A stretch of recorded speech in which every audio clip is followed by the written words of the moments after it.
Baiklah, kita ketemu lagi dalam kuliah daring, kuliah online, mata kuliah studi kelayakan bisnis.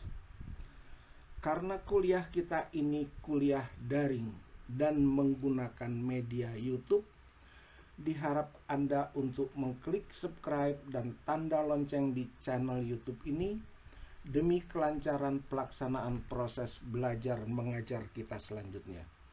Terima kasih.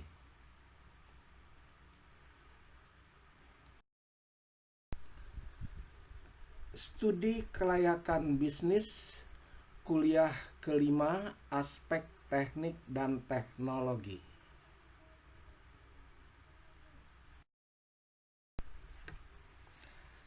Cakupan studi kelayakan bisnis, aspek teknik dan teknologi.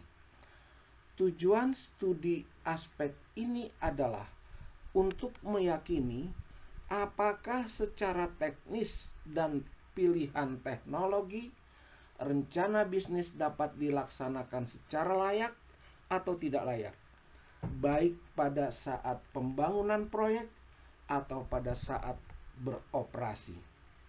Studi aspek teknik dan teknologi meliputi satu, penentuan strategi produksi dan perencanaan produk. Kedua, proses pemilihan teknologi untuk produksi. Dan yang ketiga adalah penentuan kapasitas produksi yang optimal.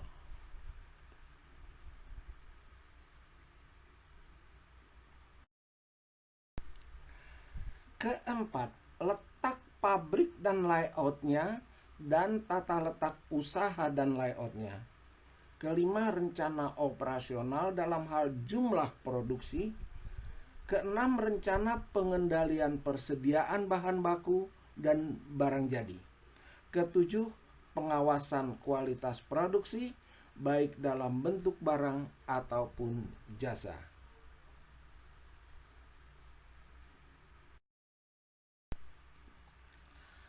Manajemen operasi.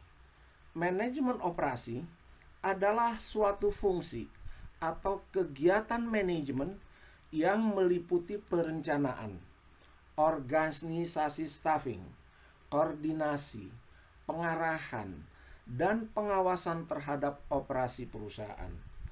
Operasi ini merupakan suatu kegiatan di dalam perusahaan untuk mengubah masukan menjadi keluaran, sehingga keluarannya akan lebih bermanfaat daripada masukannya. Keluaran tersebut dapat berupa barang dan atau jasa, disebut sebagai produk. Input, proses, output. Masalah pokok dalam manajemen operasi. Ada 3 masalah pokok yang dihadapi perusahaan, yaitu satu, masalah penentuan posisi perusahaan. Penentuan posisi perusahaan dalam masyarakat bertujuan agar keberadaan perusahaan sesuai dengan kebutuhan masyarakat dan dapat dijalankan secara ekonomis, efektif, dan efisien. Masalah pokok dalam manajemen operasi yang kedua adalah masalah desain. Akan mencakup perencanaan fasilitas operasi yang akan digunakan. Untuk mengatasi masalah ini, hendaknya dilakukan pengambilan keputusan di bidang rancang bangun atau desain untuk proses manufaktur yang menghasilkan barang. Keputusan ini antara lain meliputi perencanaan letak pabrik, proses operasi, teknologi yang digunakan, rencana kapasitas mesin yang akan dipakai, perencanaan bangunan, tata letak atau layout ruangan, dan lingkungan kerja.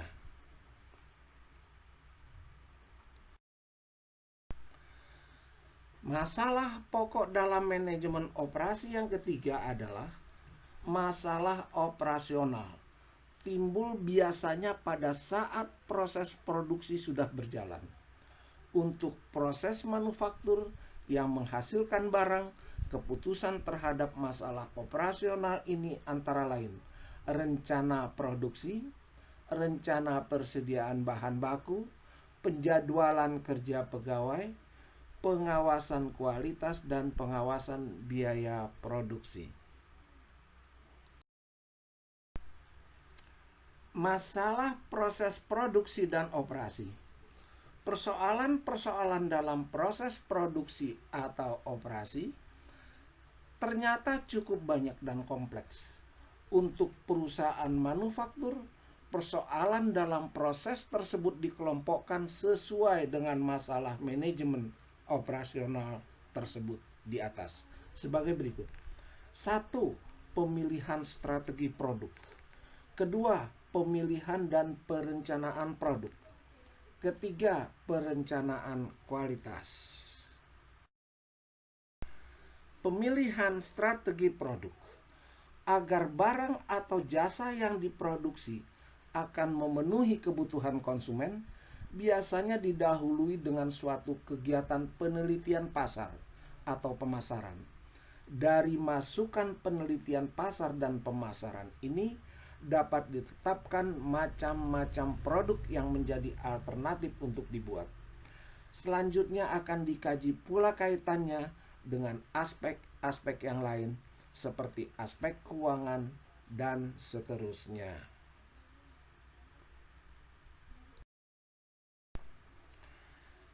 Setelah beberapa alternatif ide produk tersaring, selanjutnya akan dikaji produk atau beberapa produk apa yang menjadi prioritas untuk diproduksi. Biasanya untuk menetapkan produk atau produk-produk tersebut akan dilakukan melalui tahapan-tahapan pekerjaan, meliputi 1. Penentuan ide produk dan seleksi. Kedua, pembuatan desain produk awal. Ketiga, pembuatan prototipe dan pengujian. Dan yang keempat adalah implementasi. Perencanaan kualitas.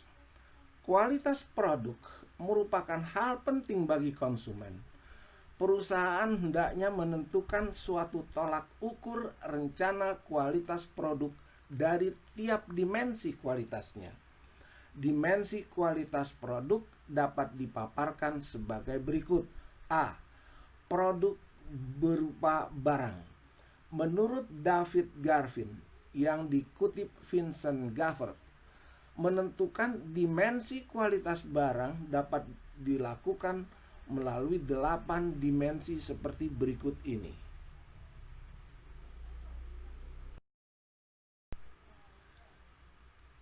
Dimensi barang atau produk nyata. 1. Performance. Hal ini berkaitan dengan aspek fungsional suatu barang dan merupakan karakteristik utama yang dipertimbangkan pelanggan dalam membeli barang tersebut.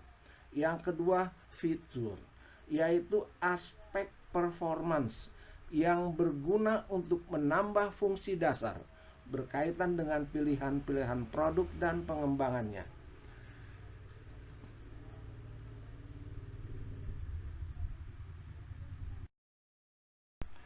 Ketiga, reliability. Hal yang berkaitan dengan probabilitas atau kemungkinan suatu barang berhasil menjalankan fungsinya setiap kali digunakan dalam periode waktu tertentu dan dalam kondisi tertentu pula. Keempat, conformance. Hal ini berkaitan dengan tingkat kesesuaian terhadap spesifikasi yang telah ditetapkan sebelumnya berdasarkan pada keinginan pelanggan. Yang kelima, durability, yaitu suatu refleksi umur ekonomis berupa ukuran daya tahan atau masa pakai barang.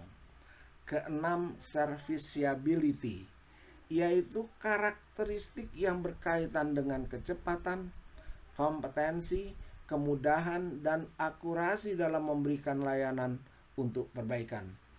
Ketujuh, estetik, merupakan karakteristik yang bersifat subjektif mengenai estetika yang berkaitan dengan pertimbangan pribadi dan refleksi dari preferensi individual.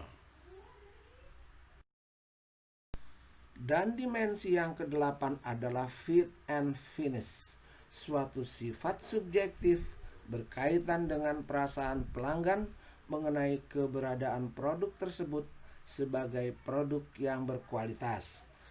Itu adalah produk barang atau barang yang kelihatan. Produk jasa atau service. Jud Hame mengemukakan 5 dimensi dalam menentukan kualitas jasa, yaitu TERA. Reliability, yaitu kemampuan untuk memberikan pelayanan yang sesuai dengan janji yang ditawarkan. Yang kedua, responsiveness, yaitu respon atas kesiagaan karyawan dalam membantu pelanggan dan memberikan pelayanan yang cepat dan tanggap.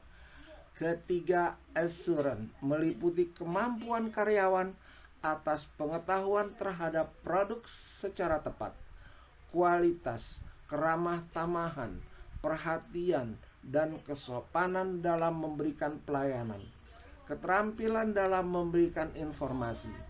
Dimensi ini merupakan gabungan dari dimensi kompetensi, kesopanan, dan kredibilitas.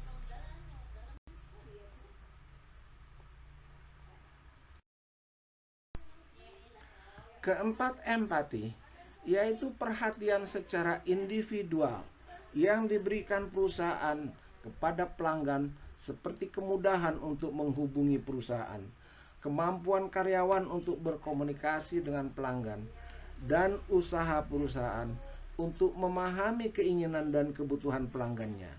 Dimensi empati ini merupakan gabungan dari dimensi akses, komunikasi, dan pemahaman pada pelanggan.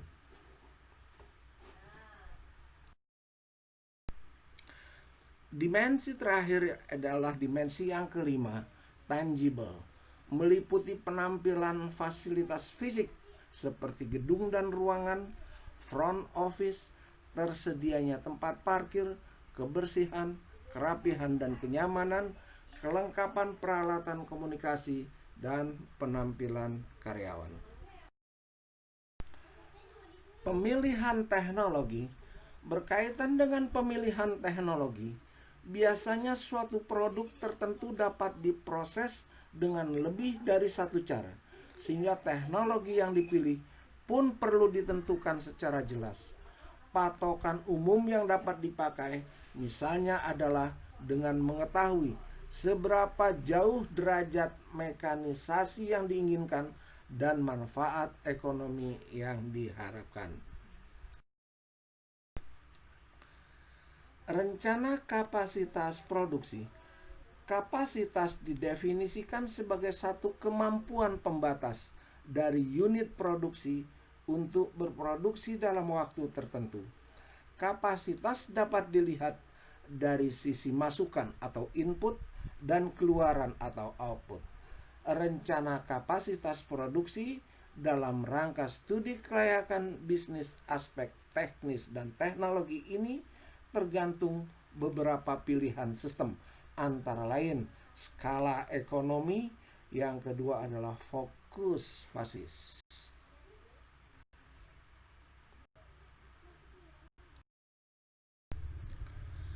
Perencanaan letak pabrik bagi perusahaan manufaktur. Letak pabrik sebagai tempat proses produksi perlu dianalisis secara seksama karena sangat berpengaruh terhadap banyak aspek seperti biaya, murah atau mahalnya harga pokok. Tergantung pula pada letak pabrik karena jarak berpengaruh terhadap harga di pasar. Rentang akibat lainnya adalah masalah kemampuan di pasar yang ujung-ujungnya akan mempengaruhi laba yang akan dihasilkan. Dalam suatu studi kelayakan bisnis, pilihan letak pabrik hendaknya dapat dikaji dari beberapa faktor. Hasil kajian kelak akan dianalisis lagi untuk mencapai keputusan akhir di mana pabrik akan didirikan. Faktor utama yang perlu diperhatikan antara lain: 1.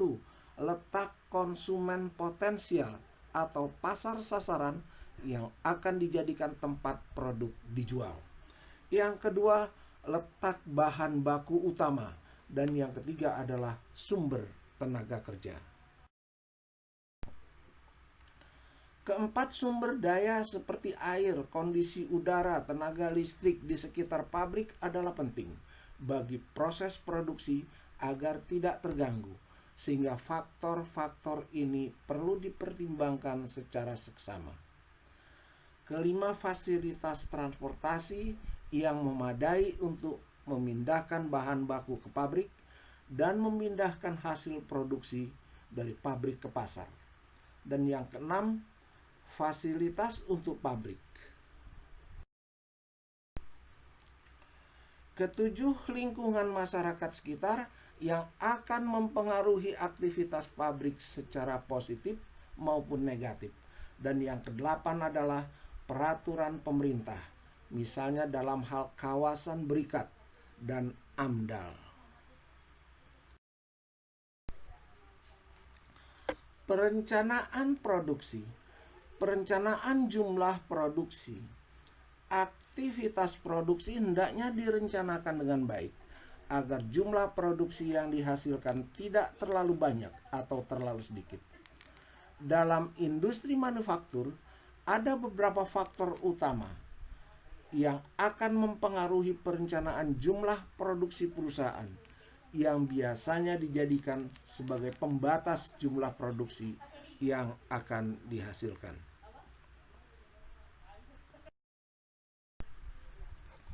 Faktor-faktor tersebut adalah: 1. Permintaan, 2. Kapasitas pabrik, 3. Suplai bahan baku, 4. Modal kerja, 5. Peraturan pemerintah, dan ketentuan teknis lainnya juga berperan dalam perencanaan jumlah produksi.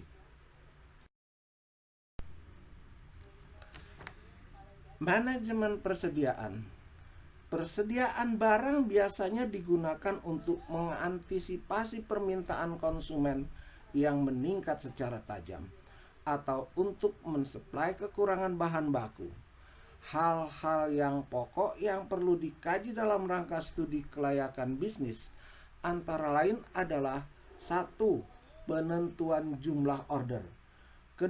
safety stock, 3. inventory system, 4. materials requirement planning.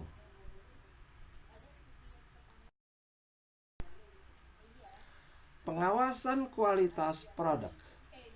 Kualitas produk, baik barang maupun jasa, merupakan satu kesatuan karakteristik produk dan jasa dari pemasaran, rekayasa, manufaktur, dan pemeliharaan yang membuat produk dan jasa dapat memenuhi harapan para konsumen.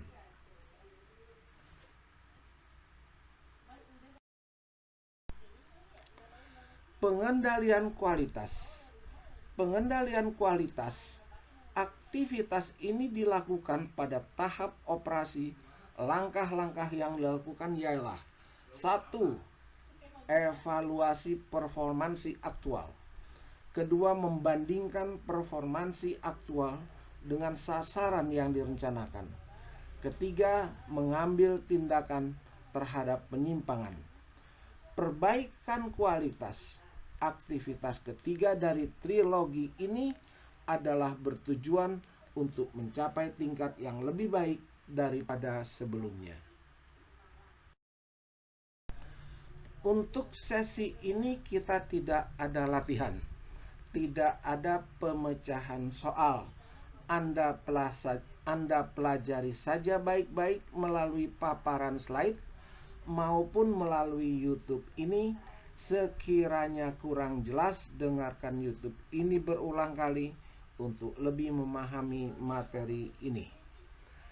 Demikianlah kuliah studi kelayakan bisnis untuk kuliah kelima. Semoga bermanfaat untuk kita semua. Sekian dan terima kasih. Wallahu muwaffiq ila aqwamit thoriq. Wassalamualaikum warahmatullahi wabarakatuh.